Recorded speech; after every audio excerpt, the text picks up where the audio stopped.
Oi, my drillers, it's your geezer Big Donny Cow here for a brand new Demonology guide following some of the recent changes and just an update from the one we did at the start of the season. So without further ado, let's get right into it. Of course, right now I've got a black screen. It's the first time I've booted this up for the day. But yeah, so first of all, I just want to quickly go over what's the big changes we've had recently. Big tuning, like the last big tuning we had before time of recording. So for Demonology, our Dreadstalkers now have a 100% chance to generate a demonic core.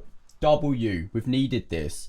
And we've got some more damage in GFG, Hog, and Cool Dreadstalkers. So, that is going to change things up a little bit. Because if I just go to my raid build, we now are running Grimoire Felguard. Cleave fights like Russian on, Brood Twister and stuff. You're going to want to get your Dreadlash going. Pure single target, you want to build like this. Link in the, well, import code in the thingy down below. Hiding my cam so you can see the other buttons. And yeah, so yeah, this is sort of build we're going to be running for pure single target. Priority doesn't really change on any fights really.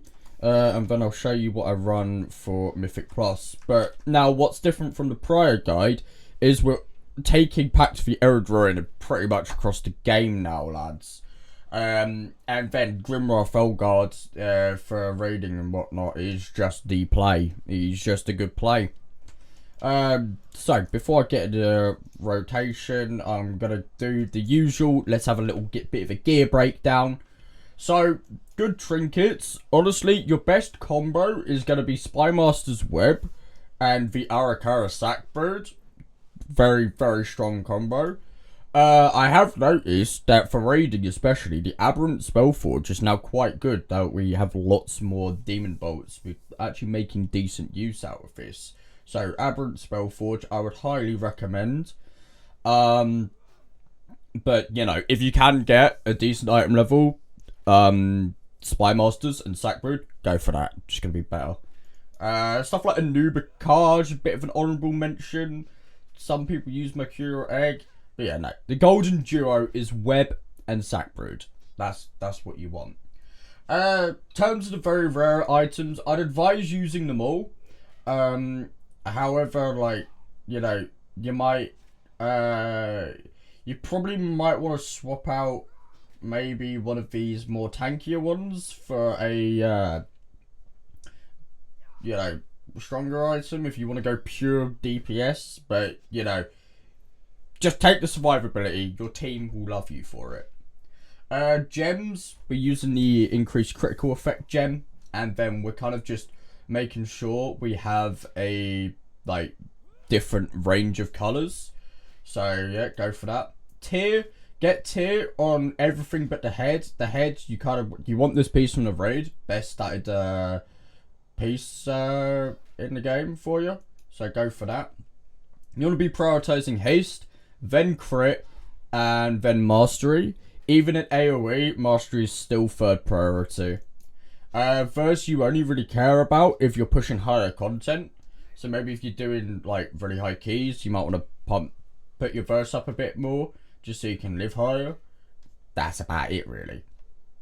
And crafted pieces, personally I crafted Descendants onto my offhand and the buff for it onto my bracers. You can opt to go for a staff, but it is overall weaker.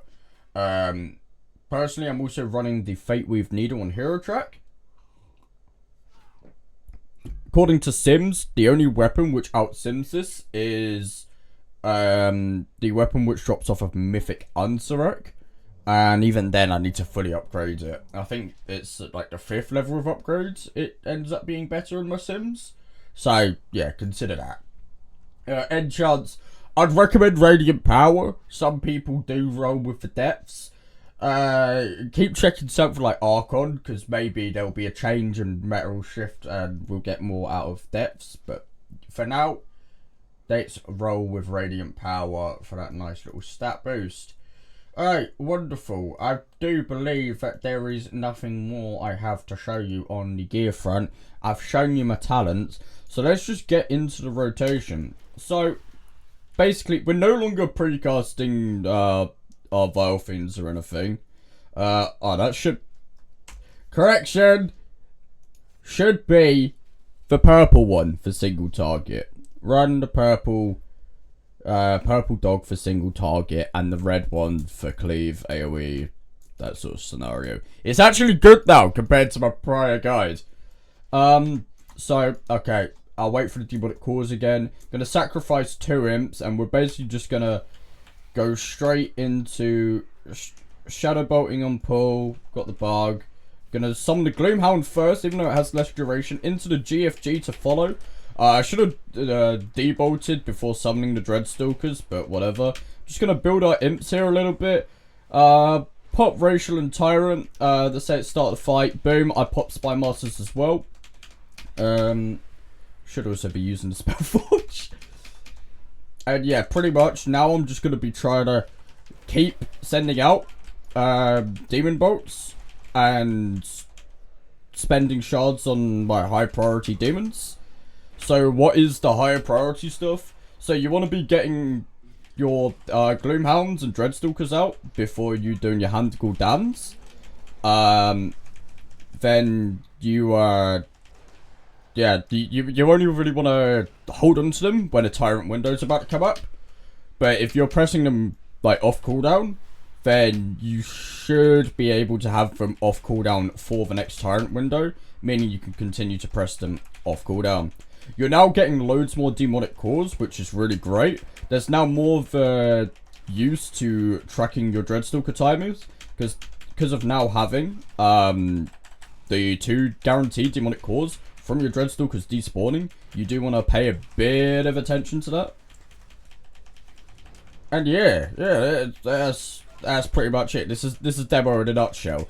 You can push some really nice numbers. Because we're now getting so many more demonic cores, your chance to actually proc the Doomguard is even higher.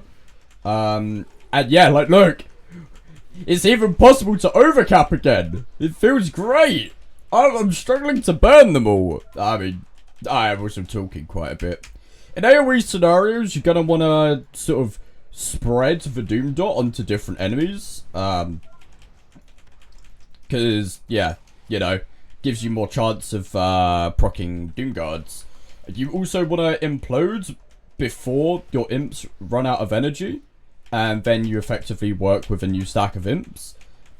And you will only be doing that on like 2 or 3 targets.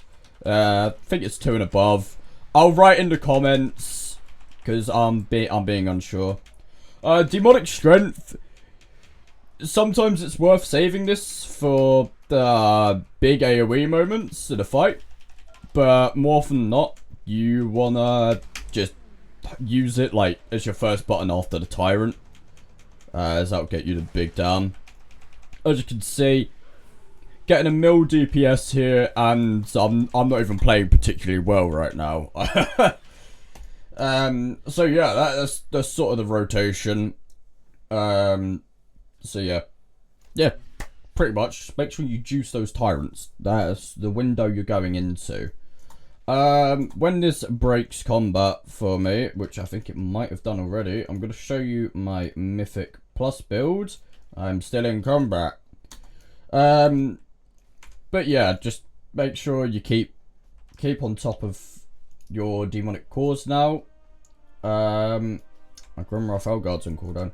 Basically, when I'm doing Mythic Plus, I'll swap to the Charhound, I'll drop the Grimoire Felguard, and I'll put the point in Shadow Invocation. I'll drop Sacrifice Souls for some Dreadlash, and that tends to be good enough. You might feel a case where you want to, like, maybe put some points in here, but it's not really worth it since you can't get a double buff. So, Untold Armament's gonna stay strong. And yeah, your build doesn't really change much, and the way you play is you're just adding Implosion into the fray. So, like, if you've skipped to the Mythic Plus part of the video, I'd advise you go back to the rotation part, just so you see the rotation if you're unfamiliar with it. But all that's changing now is you're adding implosion, and you just don't implode when you have your tyrant up, unless you want to be a padding little gremlin, or you really just need to clutch kill something. In which case, yeah, you can do it, and you'll implode on like it should be 2 or more targets, might be 3. It does change every now and then, and yeah, my mind went blank of looking this one up beforehand.